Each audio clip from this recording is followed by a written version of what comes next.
নমস্কার, আমি রিক্তা। প্রথমেই বলি, ভিডিওটা আমি কোথাও সোশ্যাল মিডিয়ায় ছাড়বো বলে করা নয় একদমই।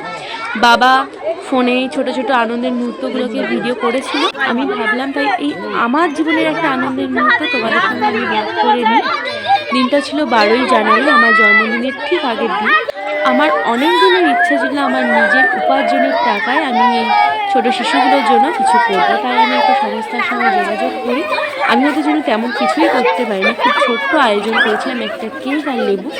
ওই একটা কেক আর লেবু পেয়ে ওদের মুখে যে হাসিটা, সেই হাসিটা এবারের জন্মদিনটা আমাকে একেবারে অন্যরকম করে তুলেছিল। মন থেকে আমি এতটা শান্তি পেয়েছিলাম ওদের মুখের এই হাসিগুলো দেখে, সেটা বলা নেই। আমরা হয়তো ছোট থেকে অনেক জিনিস পেয়েও এতটা খুশি হইনি, ওরা এই ছোট ছোট জিনিসে এতটা খুশি হয়েছে।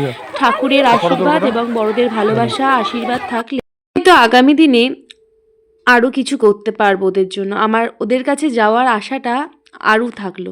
ওদের ওই মুখের হাসিটা বারবার টেনে নিয়ে যাবে ওখানে। এই বছরের জন্মদিনটা এই কারণেই হয়তো আমার কাছে খুব খুব স্পেশাল হয়ে থাকলো।